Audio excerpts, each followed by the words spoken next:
Hey everybody, and welcome back to another episode of the Magic Hour. Magic Hour. Today we are reviewing Dark Phoenix. Dark Phoenix. Which I was assured by the critics was going to be a horrible movie. You can't listen to them fools. I think it was Rotten Tomatoes had him at like 23%, and I was like,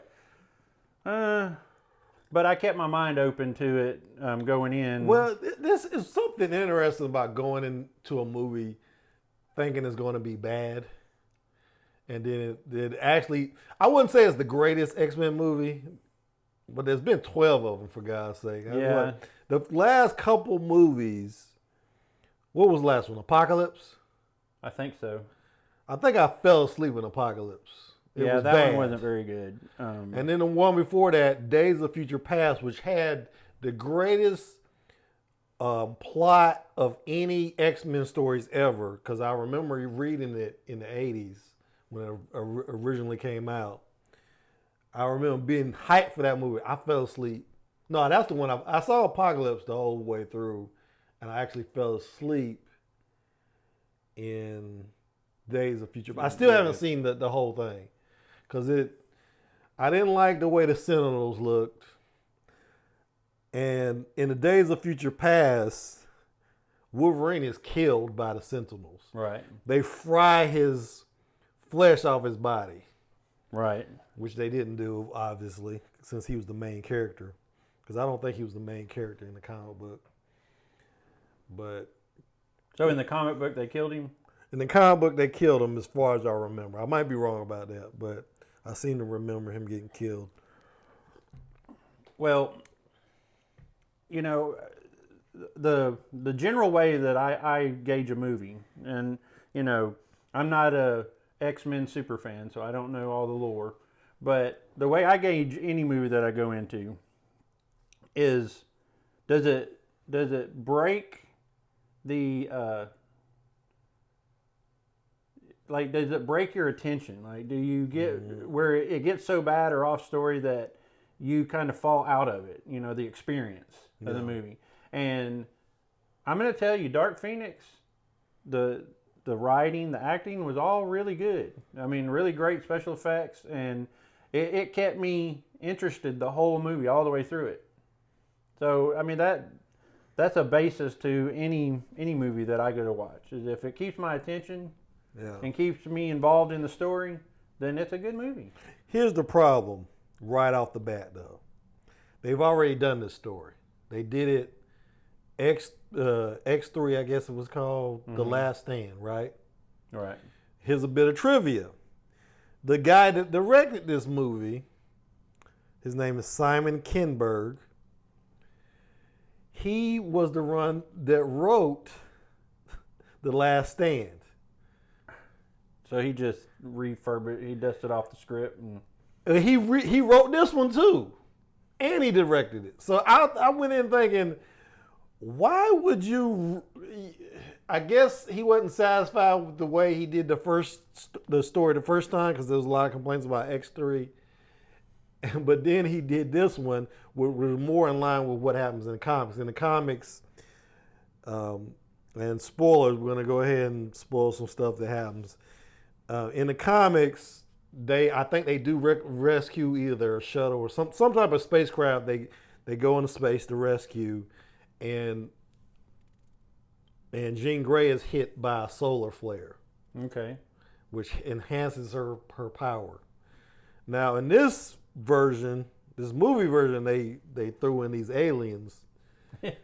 I don't know. We're in the comic books. I don't think those were the alien race is in the comic books.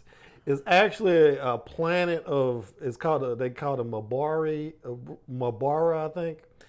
In the comic books, I think she part of her whole genocidal arc is that she kills everybody on this alien planet. It's like 5 billion people. Oh, so. That was the race they used in the movie. But in the comic books, like I said, she just wipes them out. Which makes her the total bad guy. And in this, she's like, oh, she can't help it. She can't control her powers. More like she has a mental illness or something. not embracing the evil, you know. And I won't say it was the greatest movie of all time or anything. I'm not saying that. No. There was a lot of problems with it, but I was just shocked that I was entertained by it because I just heard that it was so terrible, and it did have the worst opening of any X-Men movie ever. It had like a $14 million opening this weekend. So, Well, I mean, there was very few people in the theater when I went to see it. yeah, there was like 20 people in the theater. I think people were listening to the critics more than they should have. You will enjoy it. I think, generally, the general viewing public will enjoy this movie. I mean, it wasn't that bad. Now, hardcore X-Men fanatics, they can see the holes a lot easier than, you know, just your general viewing public. But it was entertaining. You know what was rough about it is it came out at a time when John Wick 3 is still in the theater. Mm-hmm. There's a bunch of really big movies out. The Godzilla movie's out. Yeah. So it's got some competition for sure. Yep. So, but I thought it was good. I mean, I thought it was good enough. I didn't feel like I wasted $6. What's some stuff that you didn't like? Stuff I didn't like. Why don't you go first? I need to think because I really didn't really. Because, okay, I felt like some of the stuff they did, okay, right off the bat, they kill Jennifer Lawrence's, they kill Mystique. Yeah. And I was like, and I've heard they killed her off early because she didn't, this was the last movie she wanted to do. She's like, I'm not doing anymore. I think they're not doing anymore anyway. Isn't it crazy, though, how that has influence in storytelling? Yeah, I didn't like that. I felt like, because she has a very prominent role early on that she delivers that line. And by the way, the women are always saving the men around here. You might want to think about changing the name to X-Women. The women in the X-Men are the most powerful. That's true. People. So I felt like they set her up for a big role in this movie, and then she got sidetracked. And then in the previous movies, she got side stuck. What are you talking about? Yeah, she got side stuck. We're on. In the previous movies, Quicksilver had the most entertaining scenes. Right. In this movie, he starts to have a scene, and Jean Grey just like swats him. Yeah. and he's out the rest of the movie. She took him out with one smack. And I was like, what was that? So I was kind of, we didn't get that awesome Quicksilver scene. He didn't have a reunion with his father, so we find out that, you know, Magneto is his real father, right? So they didn't, I expected that they were going to have, like, put a little button on that plot point, and no, he's just out of the rest of the movie. You don't see him again. He's in recovery. Yeah, he's in recovery. Well, think about it. He's probably never been hit before, like actually where people make physical contact with his character because he's moving so fast. Yeah, you know, so he probably didn't know what to think about getting knocked out like that. I think they did that though because it's the same reason they took Hulk out in the Infinity War. He's too powerful. And Jean Grey is supposed to be the most powerful. Right. So you can't have him running around fixing everything because he could have very easily like saved Mystique or something. You know, when she gets thrown by Jean, he you know. Right. If he was still in action, he could have saved her. Yeah, he may not have been able to attack Jean, but he could have certainly have assisted with the other. Right. Keep him from getting hurt. So I think the writers got together and was like, we gotta take him out early because then everybody's gonna be asking, why didn't Quicksilver just fix this? And in fact, you saw a lot with Nightcrawler. He was like, he did a lot of saving too. Right. But I think coupling him and Quicksilver just would have been too overpowered for what they were trying to accomplish. I thought though that all things aside, all bad things aside, that the special effects were on another level in this one. You know, they really did some good like action sequences and some pretty seamless CGI in the thing. I think I commented on that in the Godzilla review I just did with Eve, and I was talking about how CGI has gotten so good. It's gotten to the point you don't even think about it anymore. You know what I'm saying? It used to be you could see the seams. Right. Oh, that's CGI right there. It kind of looked unnatural, but now we've had like 25 years of solid just movies having just all this CGI, and it's gotten to the point they're so good at it you can't even distinguish what's real and what's not now. And this was a visual feast for sure. Yeah. If I'll tell you what was a visual feast. Can you guess what I'm about to say? Sansa, baby. No, not Sansa. Sophie Turner, I enjoyed her, but I'm talking about Jessica Chastain. Jessica Chastain. There was something about that albino blonde look that she has in the movie. She plays this alien.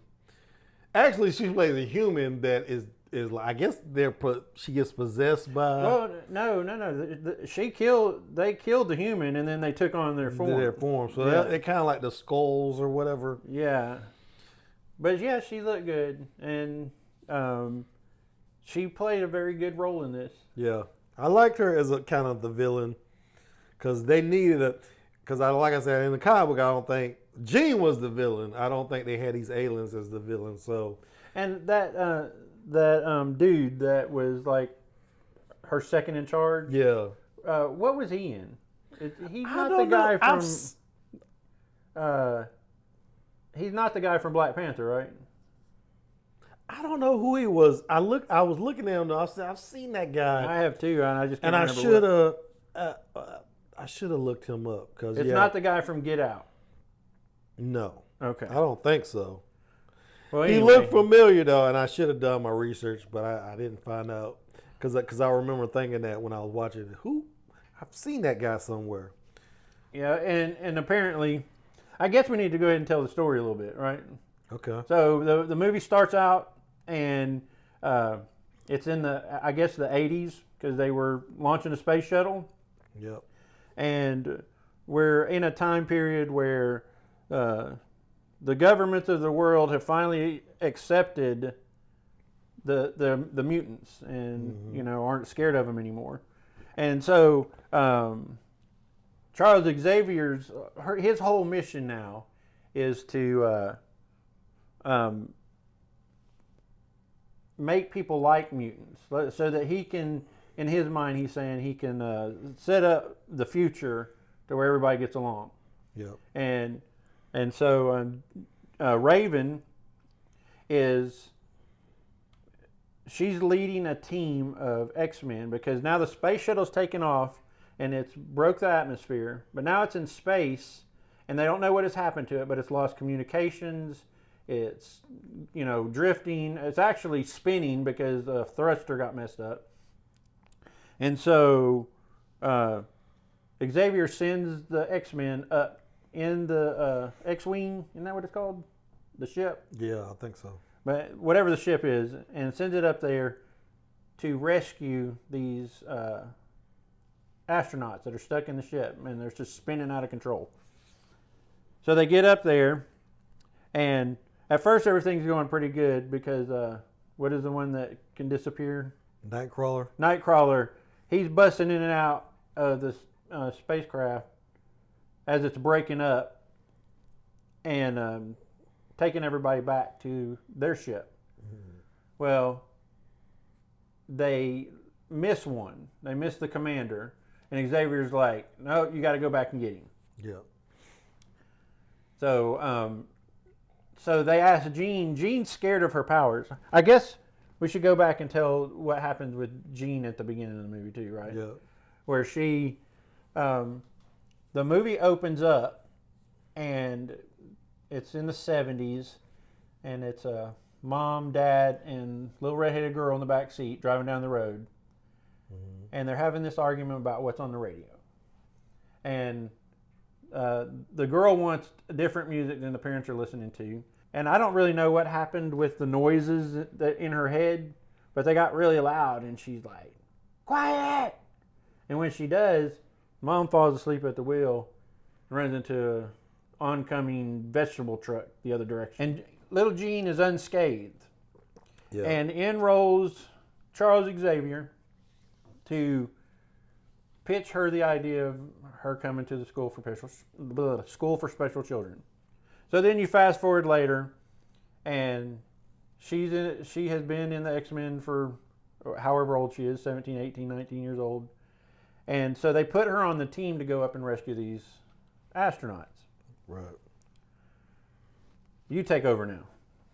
So I guess you already went through how they rescued the astronauts, but they think it's solar flares she gets hit by, but it's actually, you find out later, it's some type of alien force that destroyed the Mabara's planet, and it absorbs into her, I guess trying to kill her, but she actually absorbs it and uses it.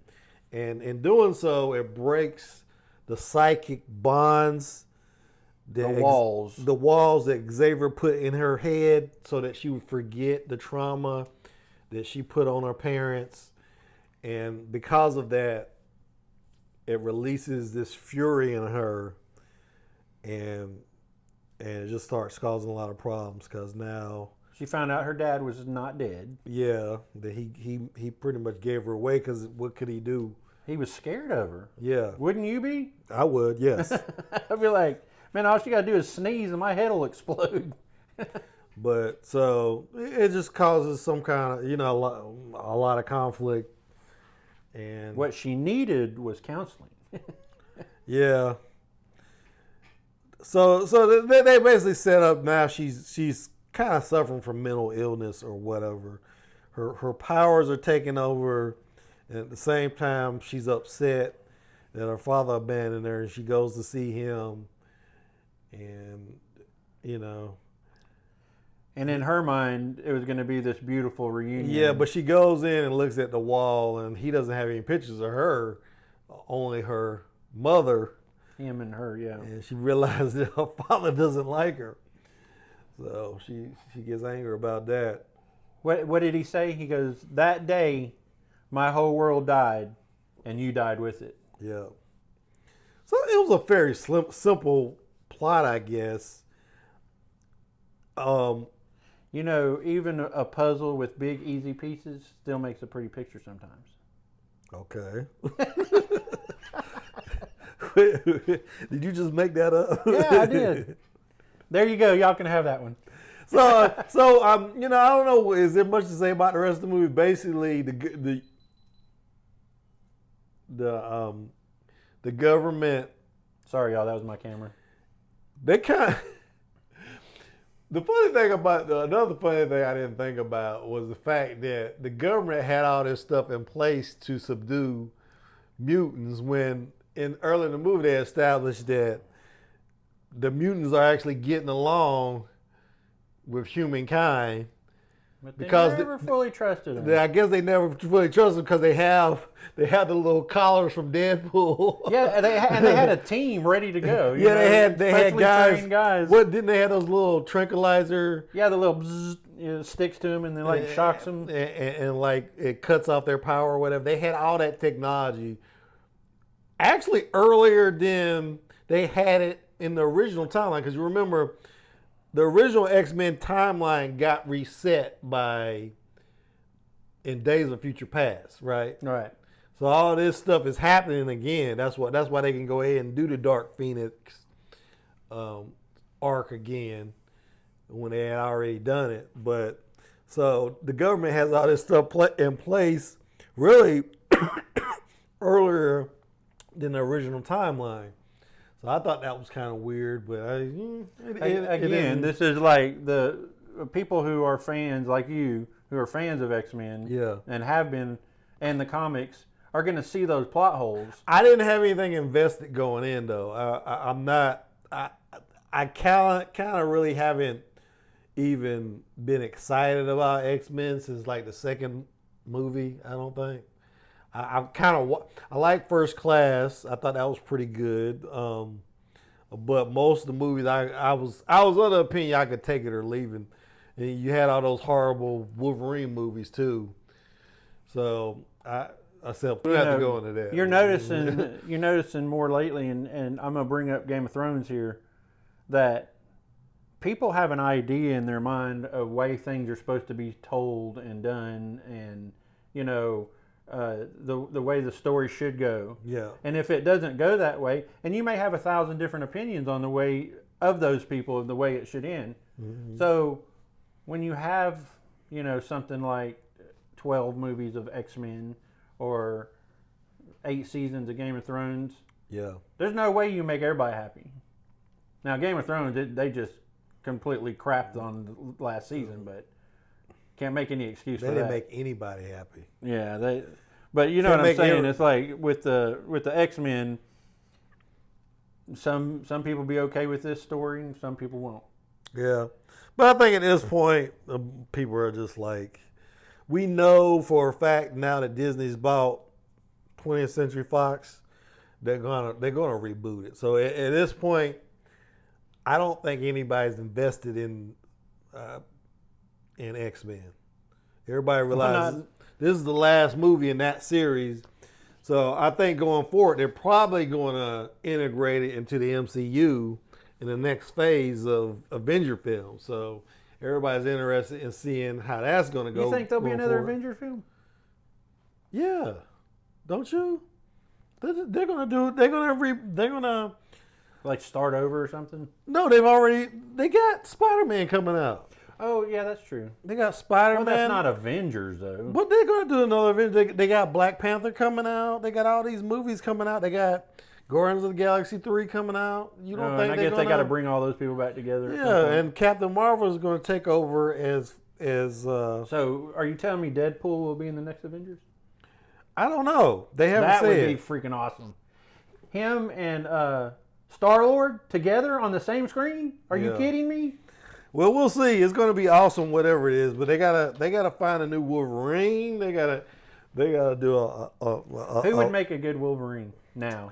I have no idea. Name an actor that would make a good Wolverine. It's gotta be. They gotta get another Australian. I would assume. Yeah, I can't think of anybody. It's gotta be one of those. No, they got people that can do it. Maybe. Maybe it'll be a woman. No. Hey, let's not say easy there. Let's not get the men right activists, riled up. Well, doesn't he have like a clone? He's going to do a full reboot or soft reboot. Are they going to use because a lot of these actors in this X-Men are kind of young. Are they going to use those same actors? I mean, and introduce the X-Men that way. I don't know how they're gonna do it, but all right. Well, getting back to Dark Phoenix, what do you rate that one? Just from a moviegoer's perspective, not a X-Men. I would give it purist. Most of the time, I give it what I gave Godzilla. I give it 3. It's not a bad movie. It's not a great movie. It's kind of in between. It really depends on, you got a couple hours to kill. You just bored. You want to go see a movie. I thought it was entertaining. You think it was worth what? $8? Is that what you paid? $8? I actually saw RPX. I see everything RPX, so it was like $15. Oh, okay. Ooh. But big money over here. I mean, it's worth the price. I would have went and watched it in RPX if that was available, but my theater, I'm not going to say, like I said, it's not going to change your life, but it was pretty good. I was entertained. Are you not entertained? This has nothing to do with the movie, but my wife was like, you know my wife, don't you? Yeah, probably better than most. My wife was, we were driving away, and she was like, why did they give Storm an accent? That's true. That is a British accent, yeah. No, she wasn't in that. Was it a British accent? It was some form of British. Because you accent. know Storm is African in the comic books. Well, maybe that's what it was. Maybe it was like South. It's supposed to be African. And I gave her one of those nerd, full of myself nerd looks. Like, really? I was like, no, Storm is African. And if you watch the first X-Men movie, Halle Berry did try to do an African accent, but it was so horrible that in the next movie they said just talk right. Yeah, they said just use your right. use your. You're Halle Berry. That's all that matters. Yeah, just use your regular accent. So I guess people who haven't read the comic books thought that, hey, she's just American, but no, she's African. I think is she from Wakanda? Wakanda? I don't know. Or because I know in the comic book she marries Black Panther. Well, are X-Men and the rest of the Marvel universe in the same dimension? Yeah, in the comic books, yes. Okay. Well, then it's but she marries T'Challa in the comic books. So I don't know. That's a power marriage, isn't it? Yeah. Well, okay. Well, now I'm going to give you my rating. Okay. I'd say I'm going to give it a 4 because it, reserve 5 for very few movies. Right. If we're doing 5 of 5. So I'm going to give it a 4 because, again, I'm not a hardcore X-Men guy. I haven't read the comic books. I've read some of them over time, but yeah, I was entertained. I was enthralled in the story. It kept my attention the whole movie. I don't think I looked down at my phone to see what time it was or check text messages or anything during the movie because I was involved in the movie. So I'm going to give it a 4. I'm going to tell people to go watch it. Yeah. Because it's pretty good. It's not the best movie I ever saw. It's not Avengers. Right. But it was good. I think it's better than what that theater reflected, the amount of people that were in there, because it was very empty when I went. Yep. So I think it's better than that. I think people are listening to the critics a little too hard, and you need to make up your own mind. I just think they've had way too many movies, and the shine has worn off. And like I said, they've had so many horrible ones, and they rebooted it. They kind of did a soft reboot with Days of Future Past, and it's just like people are just like, and there's no Wolverine in it. Wolverine was not in this. Well, I miss Wolverine. I guarantee you, if Wolverine had been in this, I don't know why wasn't he in it? Isn't he dead? I mean, but that's in the future. That's in the future. So why wasn't he in it? Well, he went underground for a while. He just went away from everybody for a while. I have to go back and watch the last movie, but I don't know. Anyway, he was not in the movie, so he's hiding from Deadpool. Or maybe he. Actually, this happens during the '80s, so that was before he was actually came in contact with the X-Men. So maybe that was the explanation. Yeah, probably. But if he had been in this film, it would have opened a lot better, I think. Yeah, he has pull in the box office for sure. Yeah, that character even has pull in the box office. Yeah, but I thought Sophie Turner was awesome. Yeah, she did pretty good. She did pretty good. But I felt a little bit of lust when Jessica Chastain with. You talk about lust, you need to watch that Halle Berry episode of Hot Ones. Oh, really? Oh, she looks so good. That girl is beautiful. But anyway, I guess that's it for this episode of Magic Hour. We're gonna do it again. I don't know what, but we'll do something. Yeah. And please comment, like, and subscribe to Paul's channel, and swing by mine, Curt and Care Family Vlogs, and just check out some of the material I've got on my channel as well. So that was a shameless plug of my own channel. Hey, he's got some beautiful footage on his channel. Yeah, whitewater rafting and all kind of stuff. Completely different animal than this. Drone shots. Yeah, you got some nice things. But that's all we got for today, and we will see you when we see you. Thanks for watching. Take it easy, guys.